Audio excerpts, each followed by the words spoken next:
Universidad de Chile presentó una herramienta que va a permitir identificar de manera temprana el riesgo de presentar dificultades específicas del aprendizaje, las cuales están presentes en aproximadamente el 5% de la población escolar.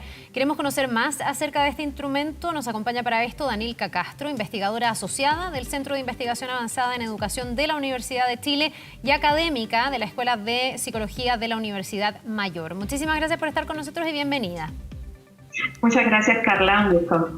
A ver, lo primero es que podamos definir qué son estas dificultades específicas del aprendizaje para luego entender cómo funciona esta herramienta que precisamente busca pesquisarlas a tiempo. Pero ¿de qué tipo de dificultades estamos hablando? Mira, las dificultades específicas del aprendizaje, que es un término que se usa acá en Chile, aunque internacionalmente se conoce como trastornos específicos del aprendizaje, es un trastorno del neurodesarrollo en el cual los niños no tienen o no logran aprender adecuadamente lectura, matemáticas o escritura. Y estas dificultades no se justifican ni por bajo cociente intelectual, o sea, por ninguna discapacidad intelectual, tampoco porque haya ninguna dificultad sensorial como mala visión, sordera, ni tampoco en aquellos niños que hayan tenido una deprivación sociocultural que les impida desarrollar sus sistemas cognitivos. Básicamente estos niños tienen dificultades que son muy específicas de capacidades cognitivas que tienen que ver con estos aprendizajes específicos que son matemática, lectura y escritura. Ya, ¿y por qué una herramienta distinta a lo que uno pudiera pensar se debería pesquisar en el colegio? Entiendo que estamos hablando de niños hasta sexto básico, ¿no? A ver si tú me puedes decir cuál es exactamente la pesquisa temprana, pero uno diría, bueno, pero es que en el colegio el profesor se dará cuenta que el alumno está con problemas para leer o que está con dificultades en matemática. ¿Qué aportaría o por qué es necesaria una herramienta específica de este tipo? Mira, realmente, aunque parezca que es sencillo, tan así, no suele suceder de esa manera. Lo que pasa es que cuando decimos que ya cuando un profe se da cuenta que un niño no ha logrado aprender bien a escribir, a leer o matemáticas, es porque ya ese niño tiene instaurado el trastorno. ¿De qué se trata la herramienta? De identificar esto tempranamente, o sea, a la entrada del niño a la escuela, cuando el niño llegue a primero básico. ¿Por qué? Todos los seres humanos tenemos una serie de capacidades cognitivas básicas, o sea, habilidades que desarrollamos desde pequeñitos, como la habilidad para reconocer las cantidades, la habilidad de comparar, la conciencia fonológica, que es nuestra capacidad de saber que hay unos sonidos del lenguaje que corresponden a ciertas partes de las palabras, por ejemplo, y que tienen un significado. Y esas son las habilidades básicas sobre las cuales después se va construyendo todo ese aprendizaje más complejo, que es la matemática curricular, la lectura, aprender a escribir, ¿ya? Y la idea de ese instrumento es que se puedan pesquisar esas habilidades a la entrada del niño a la escuela, que son los predictores de lo que viene después, para tener un perfil del niño que permite identificar cuáles habilidades tiene descendidas y se puede intervenir tempranamente para justamente evitar o disminuir en la medida de lo posible que se instaure ese trastorno, que aparezca esa dificultad posteriormente. Ya. Y a ver, pero ¿la herramienta en qué consiste? ¿Es una evaluación? ¿Es un monitoreo permanente a los niños? ¿Cómo en el fondo logra detectar que hay un niño que tiene estas dificultades de aprendizaje? Mira, el instrumento se presenta como un sistema computarizado online. ¿Ya? Y como ya te contaba que son tareas sencillas, el niño casi que las percibe como un juego. Son tareas donde se pueden comparar conjuntos, tienen algunas de funciones ejecutivas donde el niño siente que está jugando, pero realmente se le está evaluando su capacidad. Y el niño hace estas tareas a la entrada a la escuela. Y la idea es que se pueda hacer tamizaje universal, o sea, que todos los niños puedan hacer esta evaluación cuando entran a la escuela. Al ser automatizada, el niño hace su tareita y el resultado se genera automáticamente, generando un perfil de capacidades por niño. ¿Por qué se hizo desde primero hasta sexto básico? Porque aquellos niños que identifiquemos que tienen algunas dificultades en sus perfiles se pueden seguir evaluando, digamos, al final del año, al siguiente año y así sucesivamente. ¿Para qué? Para ver la trayectoria, para ver cómo ese niño va mejorando o no según las intervenciones que se vayan haciendo en la escuela. ¿Esto se está aplicando en algún colegio o esto todavía está como en una etapa experimental y están viendo cómo funcionaría esta evaluación? Carla, estamos aún en la fase piloto. Recién esta semana lanzamos la versión piloto. Estuvimos trabajando en una serie de escuelas de la región metropolitana, tomando datos en los niños con las tareas que se habían diseñado.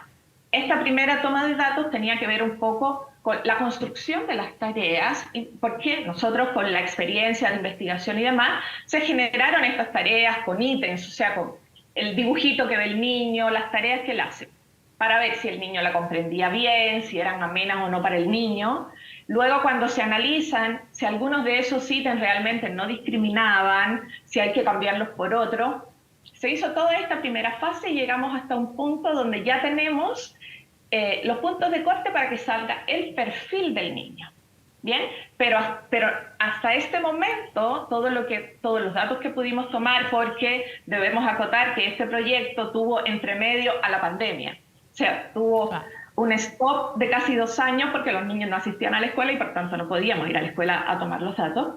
Y estamos en un momento en que ya estamos listos con el perfil y a partir del próximo semestre del curso, o sea, cuando comience nuevamente el curso, queremos implementarlo en aquellas escuelas que participaron en la construcción, para ver el funcionamiento de este piloto, cómo va a ir pasando. Y de ahí, entonces, tenemos nosotros que seguir trabajando.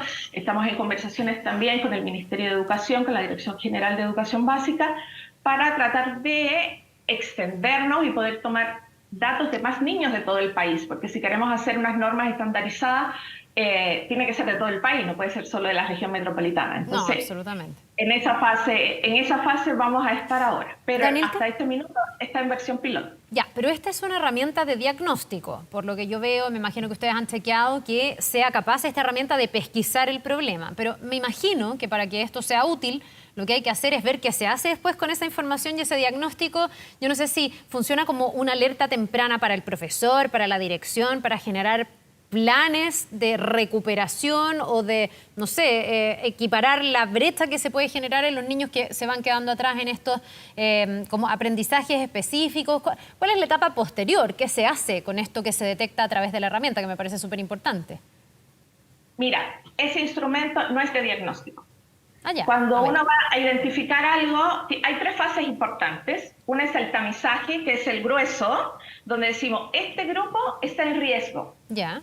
Este grupo que está en riesgo, ya hay una mirada, hay un seguimiento de esos niños, y después esos niños en riesgo pasan al diagnóstico, que es una herramienta más profunda, lleva algo más elaborado para poder descartar bien. Imagínate, el tamizaje, como su nombre lo dice, es el más grueso. Aquí sale un grupo de niños que puede parecer que están en riesgo, pero que cuando los diagnosticas realmente no tienen el trastorno, simplemente tienen algunos retrasos en su desarrollo y que se pueden corregir con atención temprana.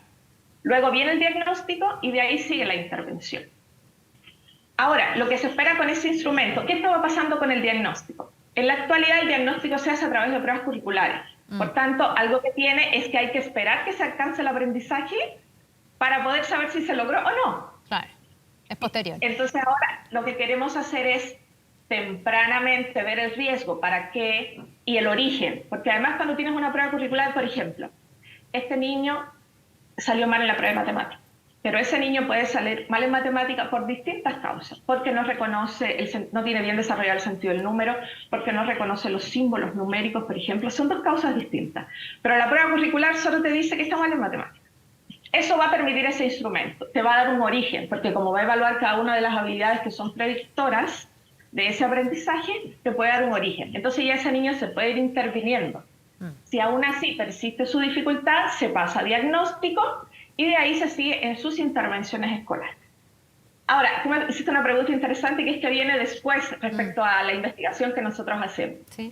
Pues nosotros tenemos, así como, estos son proyectos a largo plazo, porque igual la investigación toma varias etapas. Nosotros estamos ahora en la construcción del instrumento de tamizaje, identificación temprana. Cuando este instrumento esté listo, queremos desarrollar el de diagnóstico y posteriormente también instrumentos para intervención. Hay mucha investigación en la actualidad sobre videojuegos interactivos que propician el desarrollo de habilidades específicas. Entonces, hacia ahí estamos apuntando, pero bueno, estos son proyectos a más largo plazo. Bien, pues nos vamos a quedar atentos a todo este avance, a la aplicación y lo que vayan detectando, pero todo lo que apunte, creo yo, a mejorar los procesos educativos, de habilidades, de capacidades de nuestros niños es bienvenido y puede ser un tremendo aporte. Así que nos quedamos ahí bien atentos, ojalá, hablando de esto más adelante. Muchas gracias, Danilka.